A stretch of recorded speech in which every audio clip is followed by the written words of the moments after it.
All right, thank you, Stephanie. So welcome everyone. I'm here to talk to you today about something that I didn't really think was possible at first, but it's going to be interesting. So the idea of backdoors is kind of thrown around a lot today to the point that it's largely lost all meaning. But what I'm going to talk to you about today is not the management engine, it's not the platform security processor, it's none of the things that people are normally so concerned about. It's something that we never really saw coming, and I think something a lot more interesting. But before I begin, like any good research, I start off with a disclaimer. I did all of this research on my own, in my own time, while I was an independent consultant, and none of this reflects in any way the beliefs or actions of my current employer. But with that, my name is Christopher Domas. I'm a cybersecurity researcher. I've tinkered with a lot of different things over the years, but for the last couple years, what I've been interested in is low-level processor exploitation and vulnerability research. So let's start off with a demo of kind of what I mean by that and the kinds of things we can unlock. And specifically, let's look at what we're going to explore today in this presentation. So I am logged into a system, just a regular system, unmodified, running default OS configuration. I'm logged in as an unprivileged user named Delta. I'm going to open up a .c file called demo.c. And demo.c is a very simple file. All we do is we load an address into the EAX register, then we've got a label, and then we've got all of these bound instructions. So the x86 bound instruction is not a very common instruction. You might not be familiar with bound, but the idea behind the x86 bound instruction is it will take an address, and it will take a second address and see if the first address is within the bound specified by the second address. Now you'll notice this bound instruction has a rather unusual set of second addresses associated with it. These basically look like random numbers, and in fact this processor does not have access to the memory at that address that's being specified. And like anything else in x86, if you don't have access to the memory that you're trying to use, you will get a general protection exception, or in Linux, a segmentation fault. So despite the fact that, despite the fact that all of these registers we know are going to cause segmentation faults at the end, we're still going to try to launch a shell and see if anything happens.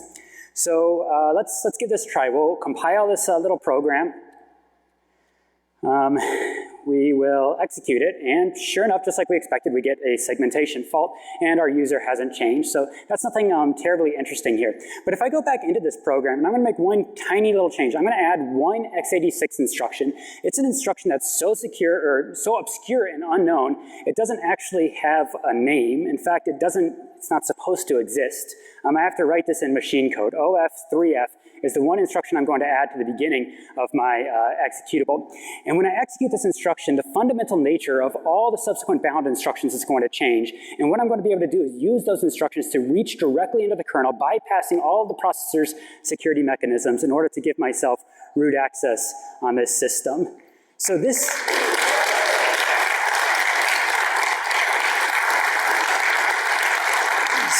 So this kind of thing is not supposed to exist. And the rest of this presentation is going to be a long, convoluted journey, sort of seeing how I came across this feature. And the whole thing begins with the idea of rings of privilege. So in the beginning, 30 years ago in x86, there was no concept of separation of privileges on the processor. Basically, any code running on the processor had the same permissions as any other code running on the processor, and things were basically chaos. There was nothing stopping Minesweeper from having the exact same privileges as the kernel, and that's not a good situation to begin. And so 30 years ago, they implemented the idea of separation of privileges, different rings of execution on x86 processors, and the idea was something like this. Only some code would have complete unfettered access to the entire system, unrestricted access to the system's hardware, and that was the kernel code that would live inside of the most privileged ring, ring 0. Then outside of ring 0, slightly less privileged code would live in ring 1, less privileged than that in ring 2, and our least privileged code, where we would throw all of our user code, would live in ring 3. And that fundamental idea of separation is why we can have some sort of confidence that our Minesweeper game is not also harvesting credentials from my banking account sitting in another process, because in order for ring 3 code to do anything of importance, it has to go through very, very strict, careful hardware security checks in order to ask ring 0 to do something for it. So that's the fundamental basis of all security in x86 processors today. But we started digging deeper. basically, this ring model wasn't well suited for running multiple operating systems on one processor. We needed something more privileged than ring 0 in order to handle that. So we invented the hypervisor. And since it was more privileged than ring 0, colloquially, we kind of called that ring -1. But there's some things we didn't want the hypervisor to do. We threw all those things into system management mode. And since that was more privileged than the hypervisor, we called that ring -2. And then a couple of years ago, some researchers came along and they said, hey, there's this entirely different processor sitting on the platform that can actually do things that the x86 processor can't do. So we started calling that ring -3. And it's just sort of getting ridiculous at this point. But if you've been following this research as it's sort of expanded over the last 20 years, in the back of your head, you've probably been thinking, like, can we go further? How deep does this rabbit hole go? And that's sort of the question I set out to answer when I went down this path. So when I'm sort of beginning research on something really big and unknown, I found a good place to start is sometimes with patents, because sometimes you can find information in patents that you can't find in any other documentation. So given this idea of this privilege model, of these rings of privilege on x86, imagine my surprise when I was sifting through patents and I saw this little blurb just sort of nonchalantly buried in the middle of a patent on a completely different idea. It said, additionally, accessing some of the internal control registers can enable the user to bypass security mechanisms, for example, allowing ring 0 access at ring 3. My head kind of exploded when I saw this. Like, all of our security on x86 is based around this idea of rings of privilege, and this little blurb is telling me there may be some way to circumvent all of that in one fell swoop. But they go on to say, in addition, these control registers may reveal information that the processor designers wish to keep proprietary. Well, that's kind of understandable. If I had some circumvention for all the privilege mechanisms on the processor, I'd probably want to keep that proprietary too. But then they go on to say, for these reasons, the various x86 processor manufacturers have not publicly documented any description of the address or function of some of the control MSRs. So that makes sense, but that means we're probably dealing with something undocumented that we don't have a lot of access to. So I did what any rational person would do in this situation. I went out and bought 57 computers to start doing some research on to see if I could dig into this idea a little bit further. So I had some idea, based on the patent owner and the patent time frame, I had some idea for what processor I might be trying to look at here. But patents are a funny thing where the intellectual property gets bought by different entities and ideas sort of trickle through the industry in weird ways. So I sort of wanted to cast a wide net to try to analyze this idea of a ring circumvention mechanism. But eventually what I settled on was a processor with, or a system with a VIA C3 processor. So VIA is one of the 3 major x86 manufacturers, and C3 is a model that they had a while back. So these were specifically targeted at embedded systems. They're marketed towards point of sales, kiosks, ATMs, gaming. Since we're in Vegas, you might want to start poking around after this. Digital signage, healthcare, digital media, industrial automation, and of course you can still find them in PCs and laptops. So this was the system I eventually pulled off my shelf for this research and what I'm going to talk about for the rest of this presentation. This is a thin client with a C3 Nehemiah core inside of it. And I'll talk later on about how this issue might affect other processors, but for now that's the system we're going to be focused on. Now, I was unable to find a developer manual for this processor. That would have been a really useful starting point, but even the patent sort of hinted at the idea that a lot of this stuff's not going to be documented. So that means we have to find some other path forward. So what you can do in this situation, what I did was sort of try to follow a trail of patent breadcrumbs, just try to read different patents that might be related to one another in order to try to piece together as much information about this backdoor as I can. So this quote isn't actually from one of the patents I ended up using. This was just another patent that I stumbled across along the way. But in order to give you some idea of what kind of things you're dealing with when you're reading this patent literature, I want to quickly give you an example of some patent speak. So this says figure 3 shows an embodiment of a cache memory. Referring to figure 3, in one embodiment, cache memory 320 is a multi-way cache memory. In another embodiment, cache memory 320 comprises multiple physical sections. In one embodiment, cache memory 320 is logically divided into multiple sections. In one embodiment, cache memory 320 includes 4 cacheways, i.e. cacheway 310, cacheway 311, cacheway 312, and cacheway 314. In one embodiment, a processor sequesters one or more cacheways to store or to execute processor microcode. This is the most convoluted legalese I've ever had to sift through, and it is just so incredibly tedious trying to derive any information from patent literature. So you can imagine how awful it is to try to sift through 100 pages of of this kind of text. And just to put that in perspective, that one 4-page patent had the phrase "in one embodiment" 142 times. Like, trying to do research this way is absolutely painful, but if you're persistent, it can start to pay off. So after a lot of work, I narrowed in on these 6 patents that seem to have some loosely related ideas that might be able to point me in the right direction for circumventing the ring privilege model in x86. So some of the key ideas from these patents that I sort of narrowed in on was it looked like at the time VIA was embedding a non-x86 core alongside their x86 cores in the C3 processor. This non-x86 core was a RISC-type architecture, and the patents didn't have a consistent term for this, but I started calling this the deeply embedded core, the DEC. They also talked about something called a global configuration register. It was a register that would be exposed to the x86 core through a model-specific register, and the patent suggested that this global configuration register could activate the RISC core.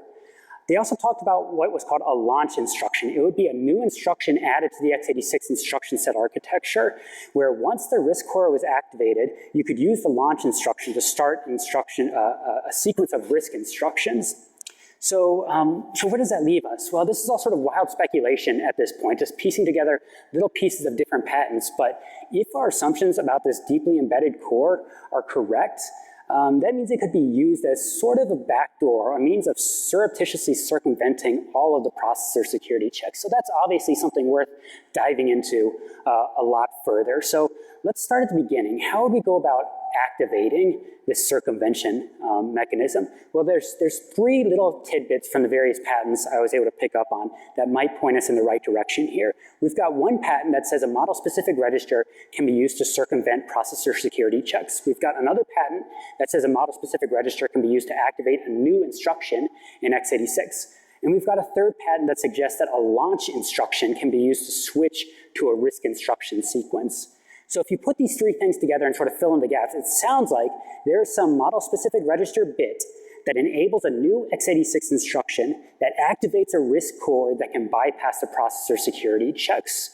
So let's start with the first step in that chain, this model-specific register. So just a little bit of background for people not familiar with the idea of MSRs on x86. So MSRs are 64-bit control registers, and they're really, really varied. They're used for things like debugging and performance monitoring and cache configuration and feature configuration. Basically, anything not directly related to computation can be tossed into the MSRs on x86.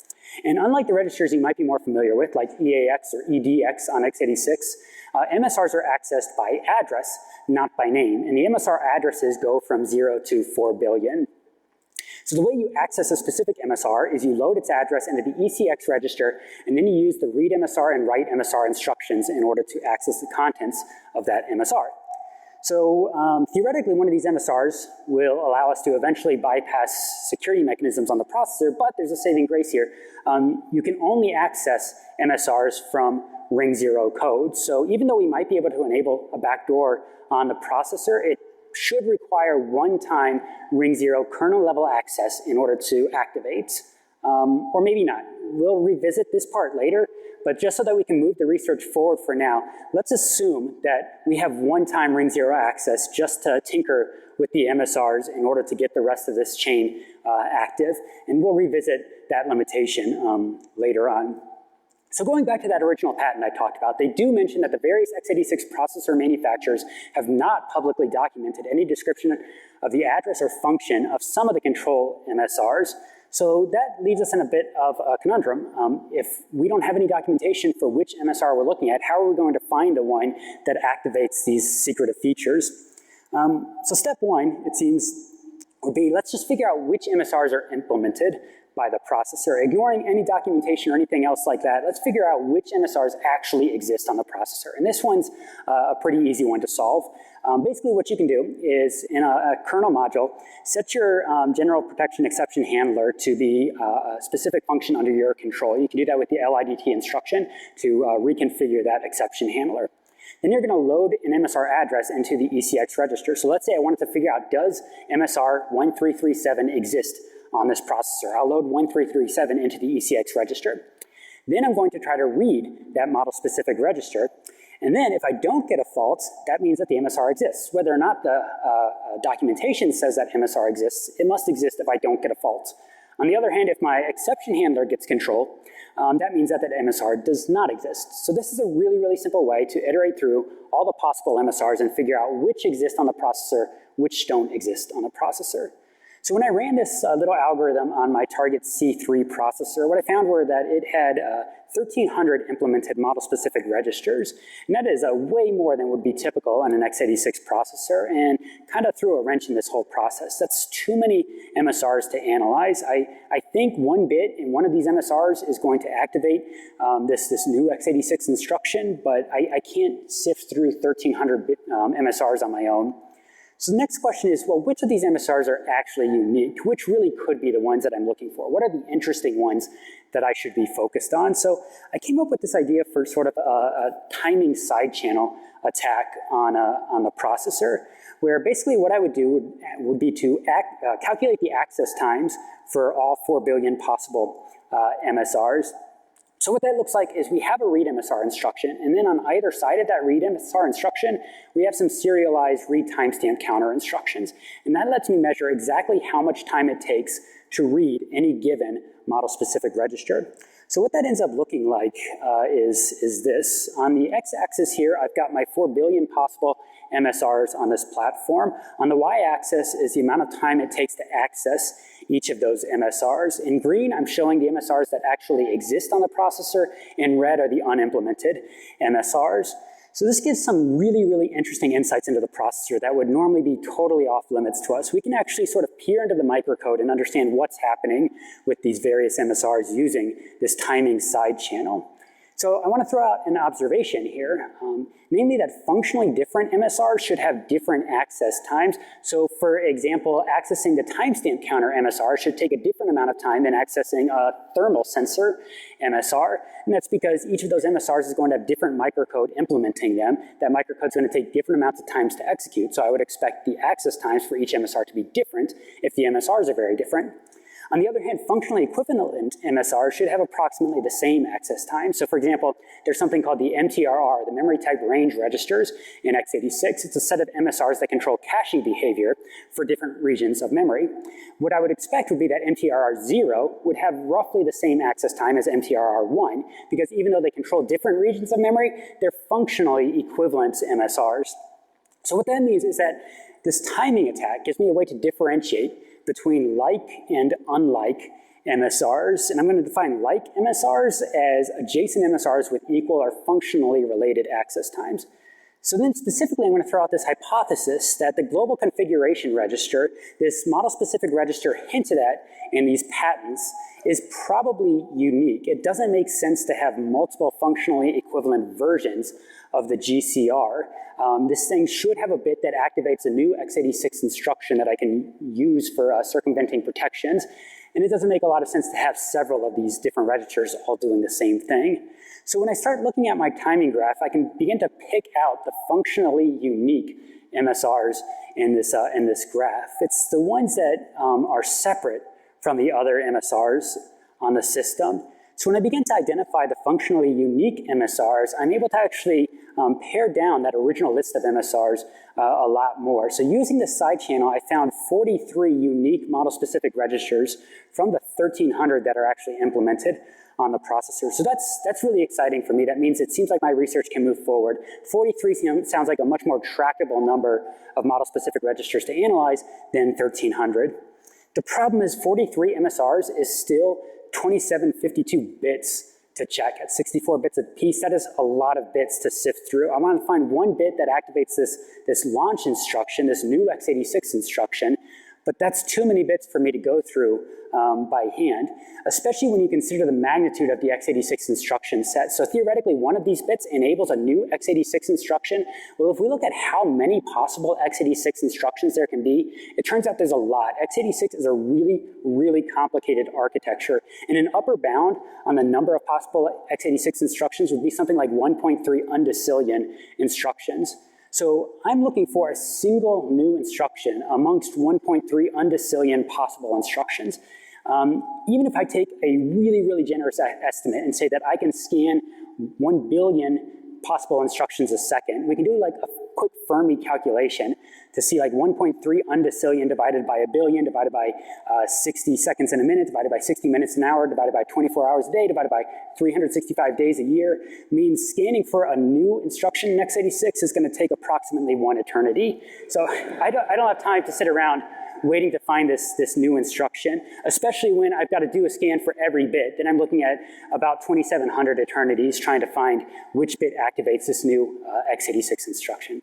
So I was really fortunate in this case because I actually looked at this exact problem last year and developed this tool called SandSifter.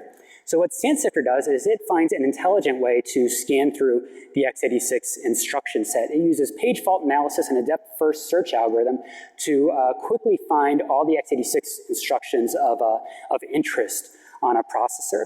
So I still can't run SandSifter 2,700 different times. It takes about a day to scan a processor, but this at least opens up some opportunity for moving forward. What I can do is I can look at each of those 2,700 candidate MSR bits, and I can try to toggle each of them one by one, not doing an instruction scan between each one, but I can just try to toggle each of these bits one at a time.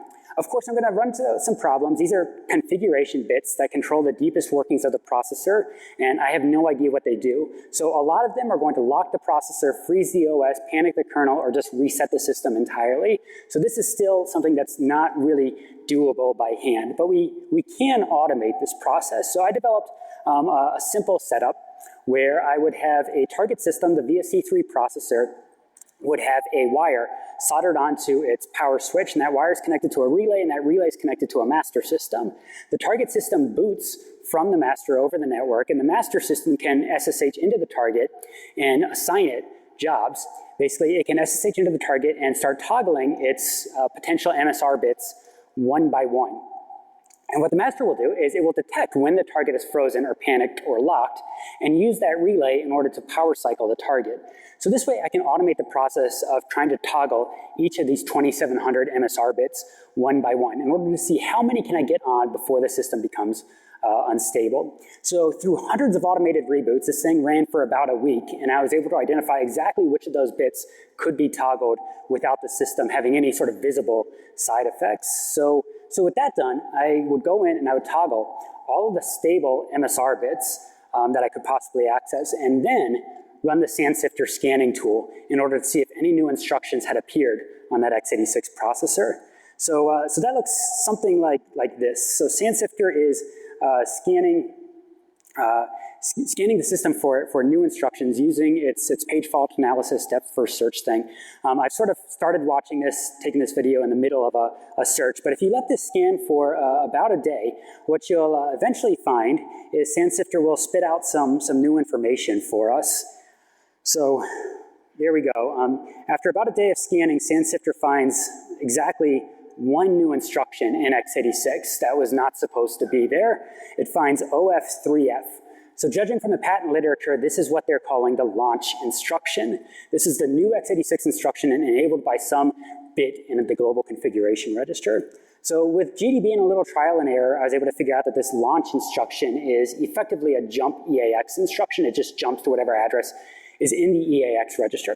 So now I want to know which of those bits that I activated was really responsible for enabling this launch instruction. Fortunately, now that I know what the instruction is, I no longer have to run complete SandSifter scans in order to test my theories. Basically, what I can do is I can activate a candidate MSR bit and see if OF3F exists on the processor. If it doesn't, that wasn't the correct MSR bit. If it does, then I found the bit that I'm after. So using this approach, I was able to determine pretty quickly that MSR number 1107 on the processor activates this launch instruction. So 1107 must be what the patents are calling the global configuration register, the register that will unlock this new functionality. Going further, what I suspect at this point is that by unlocking this other RISC core on the processor, I will be able to use that core to circumvent all of the security checks built into x86. That really opens up some phenomenal opportunities in exploitation. So because of that power, I called that specific bit in MSR 1107, the God mode bit, is basically bit 0 of that register was the one ultimately responsible for enabling this new x86 instruction. So with this, I've figured out the God mode bit. I figured out what the launch instruction is. Now the question is, how do I actually execute instructions on this RISC core? So we can dive into the patents a little bit more to try to speculate on how this might work. And the patents include some interesting figures for this dual instruction set pipeline. And what they suggest is that sometime after fetching an instruction, that instruction might be sent to the x86 core, or if the RISC core has been activated, it might be sent to the RISC core. So I went through a lot of trial and error and a lot of different models for exactly how this would work. And I ended up settling on something like this, where what's essentially going to happen is an instruction is going to be fetched from the instruction cache, and it's going to go to some x86 pre-decoder that's basically going to break that instruction apart into its basic components. Then those components are going to pass a check. The processor is going to check, has the RISC core been activated with that launch instruction or not? If it is not, it's going to pass those components over to the full x86 decoder, and those are going to go through the x86 pipeline. If it has, it's going to break off one of these components and send it over to the RISC decoder and execute that as a RISC instruction instead. In other words, with this setup, there's some x86 instruction where if the processor is in RISC mode, it can pass a portion of itself over to the RISC processor. And since this x86 instruction essentially joins the two cores, it joins the x86 and the RISC core, I started calling this the bridge instruction. But we don't know what this instruction is yet. So I have no idea how to actually feed instructions to this RISC core that I've activated. So to find the bridge instruction, it should be sufficient to detect that a RISC instruction has been executed, but that's easier said than done. I have no idea what this RISC core looks like. I don't know what instruction execution on that core should look like. So how are we going to detect if we've successfully executed a RISC instruction? Well, there is one easy way.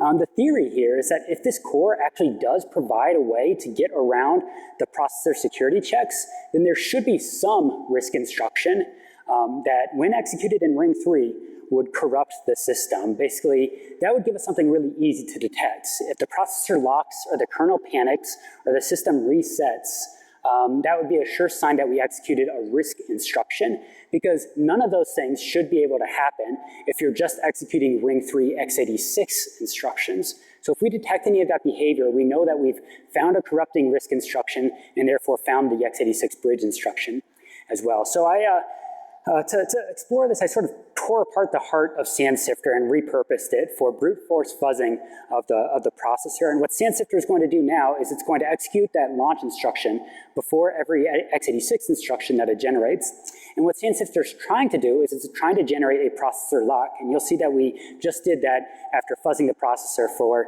a little bit. Basically, when you observe that the processor is locked, when from ring 3 we locked the processor, that indicates that we've found that bridge instruction that we're looking for. We've found a way to send commands to that x86 core, or to that RISC core embedded alongside the x86 core. So it takes about a full hour of fuzzing to find this, but what SandSifter uncovered was that a bound EAX instruction in x86 is able to send instructions over to the RISC core after that core has been activated. Specifically, bound EAX has a 32-bit constant value in it, and it's this 32-bit constant value that forms the actual RISC instruction that will be sent to that deeply embedded core that might be able to bypass processor security checks. So we're getting further. We figured out how to execute instructions on the deck. I use this bridge instruction to send it in RISC instruction. So the next question is, what do I actually want to execute? Like, what do these instructions look like? What architecture am I even dealing with? If I want to use this to actually circumvent security checks, I need to answer these questions. So the obvious first approach to dealing with this unknown architecture is just assume that it's some common architecture. There's really no need to reinvent the wheel, adding a new core to your x86 processor. So maybe this thing is some common architecture that we've seen before. So to test that, we could basically try generating simple instructions in some common architecture, like ARM, PowerPC, or MIPS. I might generate an instruction like add 1 to R0 for ARM, and I could try executing that on the deeply embedded core and see what happens.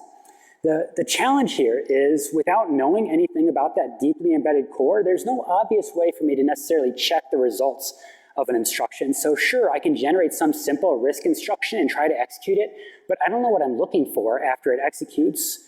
So the good thing here is that there is still a simple way to rule out architectures. What I was observing is that a lot of the RISC instructions I tried to execute would actually lock the processor. So if I generated a really simple instruction like add 1 to R0 for a RISC architecture and I tried to execute that on the DEC and the processor locked up, that's a pretty good sign that that wasn't the architecture that I was expecting. So I can rule out that this is ARM if it's choking on simple ARM instructions. Unfortunately, when I took this approach, I pretty quickly ruled out 30 very common RISC architectures for that deeply embedded core. Now, I still think that this thing is probably based off of some common architecture. There'd be no reason to spin something up from scratch, but it's probably heavily enough modified that I couldn't recognize it. So that means I've got to sort of deal with this deeply embedded core as a black box. I've got to treat this as an unknown architecture and figure out how to actually communicate with it.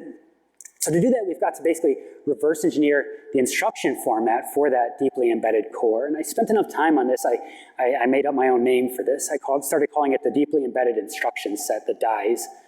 So let's look at what this DIEs might look like and how we might begin to reverse engineer it. So one idea would be we could execute a RISC instruction and basically try to observe its results. Like I said, the challenge with that, though, is we don't know what the RISC ISA looks like, so there's not necessarily an easy way to observe the results of an instruction. But as I started reading more into the patent literature, I saw that there were hints that this RISC core and the x86 core had a partially shared register file, which means we should be able to observe the results of at least some of these RISC instructions from the x86 core. So this is a diagram from the patent literature where they're sort of showing an ARM core and how some of the registers are shared with the x86 core on the processor. So what that means is we could do something like this, and this is just sort of a rough summary. We could generate a processor state, so we could generate some buffers in kernel memory, generate some buffers in user memory, generate a state for all the processor registers, and we could load that state onto the processor. After we've loaded up this state, we'll execute the launch instruction, followed by an x86 bridge instruction. The bridge instruction will feed a RISC instruction over to the deeply embedded core and let that instruction execute. After that instruction executes on the deeply embedded core, what we're going to do is read the state off of the processor. We'll read out all the registers, we'll read out all the buffers that we set up, and then we'll see if anything's changed between that input and output state to see if we can start deciphering what effect that randomly generated instruction had. So nothing's ever simple with this. Another challenge came up. I'm dealing with an unknown instruction set with unfettered access to ring 0. So I'm just trying to randomly generate these RISC instructions and see what happens. But it turns out it's really, really easy then to generate an instruction that causes a kernel panic or a processor lock or a system reboot. And in practice, I could only execute about 20 random RISC instructions before the system became unrecoverably corrupted and had to be rebooted. So even after optimization, the fastest I could get one of these systems to boot was about 2 minutes. So some quick calculations suggested that gathering enough data to reverse engineer the entire instruction set at this rate was going to take months and months. So I decided to expand the original system that I had built for fuzzing this. So what we see down here are, instead of one target, I've now got 7 of these thin client targets. If you look closely, you can see a little green wire coming out of the chassis of each of these, all hooked up to this relay up here. The relay is hooked up to a master system that can use that relay in order to power cycle each individual target. The target's network boot through the master, and the master, once each system is booted, will SSH into the target and give it a fuzzing task. The master records the results of the fuzzing as they occur into a database, and when it detects that one of these targets has become corrupted, if the kernel is panicked, the system's frozen, or what have you, it will use the relays in order to power cycle that specific frozen target. So we can see what this thing looks like in action. So what I'm going to do is I'm going to start a fuzzing job on the master. It's going to generate some fuzzing tasks for each of the targets. And once it's done that, it'll start powering up each of these targets one by one. So if you watch the lights on the relay, and if you listen carefully, you can hear the relays clicking. You'll see that each of these targets is powering up one by one. If you watch the little green LEDs on the targets, you'll see them coming up. And it'll take about 2 minutes for those targets to completely come up. But once it does, we can actually start to see some fuzzing results occurring. So what we're seeing scrolling by on the master system now is every once in a while you'll see a state diff. There was one, scroll by on the screen. And the master is recording each of those diffs as they occur. And my hope is that I'll be able to analyze those diffs offline later in order to detect what changes each instruction is having. But of course, every once in a while, one of these instructions will lock the system. And you can see the relay blinking as the master is now resetting frozen target systems.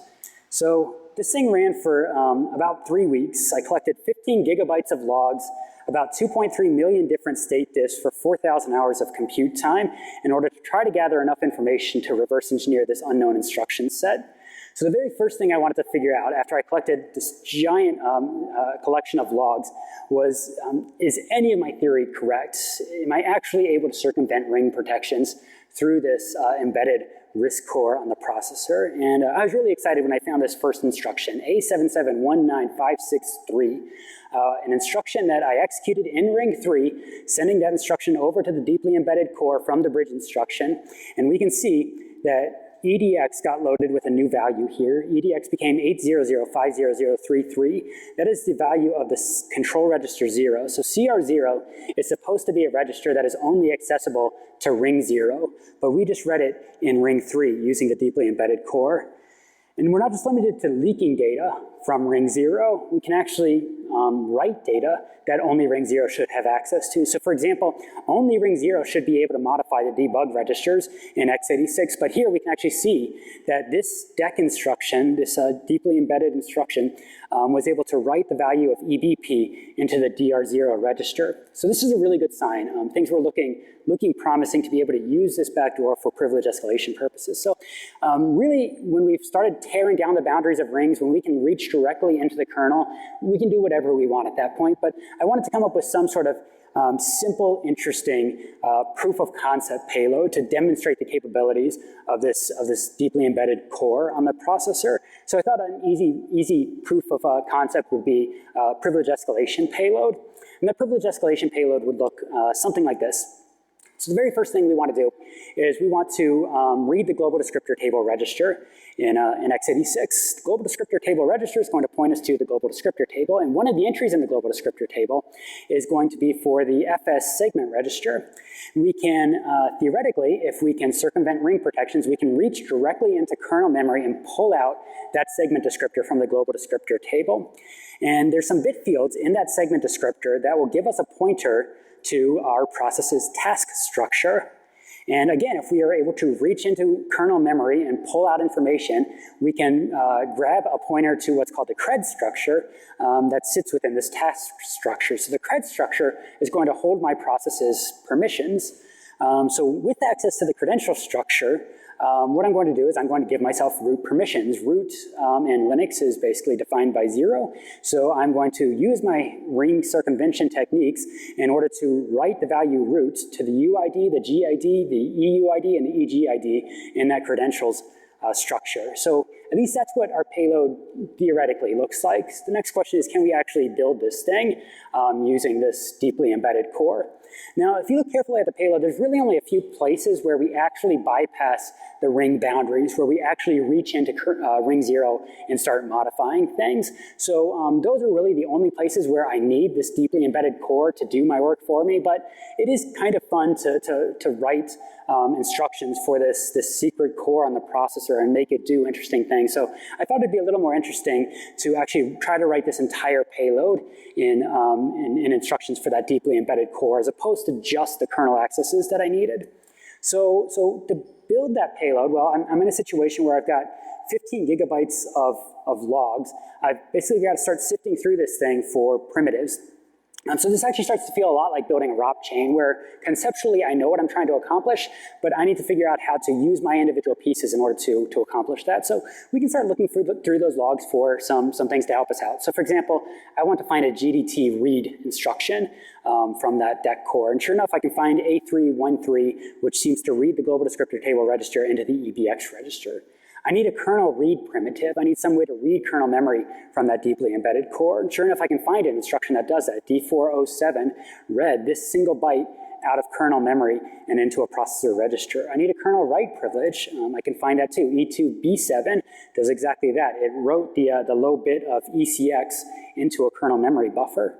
So this is promising, but sifting through these logs like this just doesn't scale very well. I really wanted to be able to write robust payloads, a lot of different things for this deeply embedded core. So I needed some way to automate this approach that wouldn't require me to manually go through 15 gigabytes of logs. So I started looking for a way to reverse engineer this deeply embedded instruction set in an automated fashion. So my idea here was if we could extract instruction behavior from this set of state diffs, I could start to identify bit patterns in these RISC instructions. So I built a tool for this that I called the collector. And basically what that's going to do is it's going to help us automatically reverse engineer this unknown instruction set. So the collector starts out by trying to look at state diffs and identify basic patterns in them. So for example, it'll look for words being copied around in a state diff. It'll look for immediate values being loaded into registers. It'll look for one register being transferred to another register. It'll look for memory writes, memory reads, increments, decrements, shifts, immediate loads. It'll look for various arithmetic and bitwise instructions just by looking at patterns in these state differential records. So what it'll give you is it will start classifying instructions based on the patterns that it observed. So for example, here, it's telling me, well, these are all the instructions that I found for you that transferred information from one register to another. Now, the very first thing the collector is going to do at this point, after it generates this instruction bin, is it's going to try to resolve what do these individual bits mean in this instruction. So through some manual analysis, I was able to figure out, for example, that the EAX register is encoded by the bits 0000, and the ECX register is encoded by the bits 0001. So the first thing the collector is going to do is it's going to check for each of these instructions, based on the register change that I'm observing, can I find those bit patterns somewhere in this instruction? So it'll pull out patterns like this. This is basically everywhere in this entire set of data that those individual registers could have been encoded in their corresponding instructions. And what you'll see is that there are patterns here. There's only one location in this set of register, or this set of instructions, where that pattern is consistent. So the collector is able to infer, well, it has to be these two columns encoding your registers. One column encoding the source, one column encoding the destination. And we can use that same technique to pull out other bit patterns. So for example, here we're trying to resolve what opcodes are being used to encode these different instructions. And you'll see that it's not perfect. Ideally, we would see all these registers or all these instructions with exactly the same opcode pattern. That's not what we see. Some of the later ones don't really follow the patterns that we saw on some of the earlier ones, but that's okay. The collector will deal with that. It'll just try to pick out the patterns that are the most probable or the most common. It'll even do things like try to pick out don't care bits, or bits that have some unusual statistical properties that might indicate that they do something even though we don't know what they did. And then it'll jam all this information together in order to automatically derive a bit encoding for that specific instruction. So based on the bins that the collector was finding, these are sort of the encodings that it came up with and the basic instructions I had to work with for the deeply embedded core. I've got instructions to load the global descriptor table. I've got instructions to move data around, load immediate values, read data out of memory, write data to memory. I've got all the basic primitives I need now in order to implement that payload that I was trying to implement. So at this point, I decided to go all out, and I wrote a complete assembler for this custom assembly language that I called the DICE assembler, which basically means that I can write instructions in one of their primitive forms like this at a high level, and then get it encoded into a binary format. I can then wrap each of those instructions in the x86 bridge instruction and send that instruction over to the RISC core in order to execute that instruction. So looking at our payload again in DICE assembly, it looks something like this. We grab the global descriptor table register. We calculate an offset to that FS descriptor. We use our ring circumvention instructions in order to pull that descriptor directly out of kernel memory and parse its bit patterns. At that point, we've got a pointer to the task struct. So we'll pull apart that pointer in order to get a pointer to the cred struct. We'll pull apart that pointer in order to start writing out the UID, the GID, the EUID, and the EGID fields, all in this custom, deeply embedded instruction set for that alternate core on the processor. So collectively, that looks something like this when we actually build that into a working payload. We've got our introductory instructions that are going to be the launch instruction to activate the deeply embedded core. And then we've got each of those assembled DICE instructions wrapped in the bridge instructions so that I can feed it over to that embedded core. Finally, when we're done, we launch a shell in order to try to get our privilege escalation. So one more time, revisiting that demo from the beginning, now that we understand how all the different pieces work.